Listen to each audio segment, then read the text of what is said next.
Sunburned Albino is my fourth of 5 channels. Persistence pays off, as they'll say. My first 2 channels were made for school-related things like a PSA for health class or an upload of a talent show performance, which is the norm for high school-age students of the current era. I'm locked out of those channels because I've long since forgotten the passwords, but believe me when I say they are not worth visiting. The channel I had before Sunburned Albino was one I will refuse to name, but still very much exists, so if you feel like sleuthing around, then you'll be rewarded with my slight embarrassment. That channel was focused on music and comedy specifically, with the videos ranging in quality from not the worst to just okay. That was back when I was more into writing funny songs and playing piano live on camera. I'd call it a phase, but I don't consider that part of me completely gone. I might transfer some of my better works to this channel. In case you're unaware, Sunburned Albino has been around since April of 2014, and it did not reach more than 30 subscribers until January of the following year. That's 7 months of uploading 3 or 4 videos a day every day for close enough to 0 people, back when I had enough games I was excited about to keep that schedule alive. Nobody can tell me I haven't put in my time. So I mentioned this was my 4th channel of 5. Well, somewhere in the period of time before my propulsion into the spotlight, dim as it may still yet be, I created another channel. This channel was to be the salvation of my innermost comedic darkness, an outlet for my tasteless jokes and a monument to the idea of sacrilegious freedom. I was to make slideshow commentary videos with jokes about the most fucked up subjects possible. To date, that channel has 3 videos and an equal number of subscribers. I've more or less abandoned it, but it is there, and I've said the name of the channel already somewhere in this video. I've well established that I don't care about controversy or too soon or any kind of rules the sensitive might try to shackle comedy with, but I don't live completely in darkness. I just have regular visits. I've no problem going there, but I don't stay there. Even as I say this, part of me doesn't feel as if my past material on this channel has really qualified me to brag about crossing lines. I've got blunt opinions and I throw tact out the window when it suits me, but has there ever really been a case where I said something that offensive?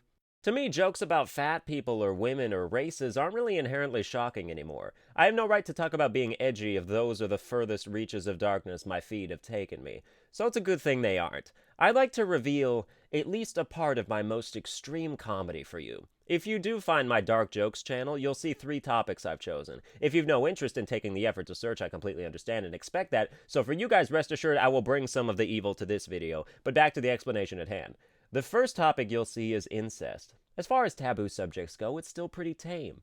I wanted to start small and build my confidence. People don't like to hear about family fucking. They sweep it under the rug. Most of you had probably forgotten it's even a thing till I brought it up just now. Incest seems to be a strictly white thing, unless you're from some Native American fuck tribe. I've never heard of black people committing it. You never hear like, hey yo, Jamal, come get your daddy off before dinner, or hey yo, sis, can you help me with my homework? Alright, if you let me see that dick first. Incest is a pretty harmless topic because it doesn't really affect anyone. You probably won't see a lot of comments saying, hey, I used to fuck my mom. What gives you the right? So I started small. The next topic you'll see is miscarriage. Now here we have a subject that adversely affects many people, a topic that leaves scars, and not just in the uterus. A big step up from incest. Miscarriages are nature's dead baby jokes. Oh, you thought you were going to have a healthy child who would grow up to positively affect the world? Surprise, it's dead. And so is your marriage. If abortion is murder, then miscarriage is at least manslaughter. The third topic you'll see is bad enough and obscure enough that I might be the only person to ever publicly make a joke about it. Ever heard of progeria?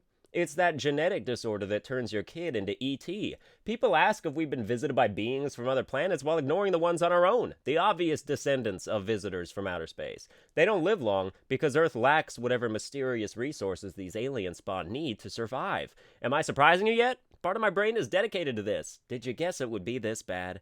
Was the music playing at that concert in Paris death metal? I have no shame, and it feels nice. People always want you to justify what you find funny. It goes double for comedians because we're not just laughing at these things, we're taking the time and energy to craft them. But I don't want to justify shit. I just want to keep going on as I am, incur the fallout and sift through the wreckage for leftover valuables. I'll be honest, as if I haven't been this whole time, but when I post something offensive on social media like a tweet or Facebook status, I get nervous. I know what's coming, and despite how I keep telling my brain that it'll be fun to fight with these people, I don't relish the actual event of doing so. It's almost like my sense of humor is a full-blown disease that whatever's left of my morality is trying to fight off. It's a losing battle for it, sure, but sometimes it does some damage and I question whether my principles are worth the disdain of certain kinds of people. Once I actually see a comment challenging my joke, however, I go back to feeling fine and telling people they're dumb. My morality's really got to get its shit together if it ever wants to win out, but I can't say I'm rooting for it. That's going to do it for this episode. If you enjoyed it, you can feel free to like, share, and subscribe. And I'll see you guys next time if any of you are still around after the big verbal shit I just used to fertilize your souls. All right, see you next time.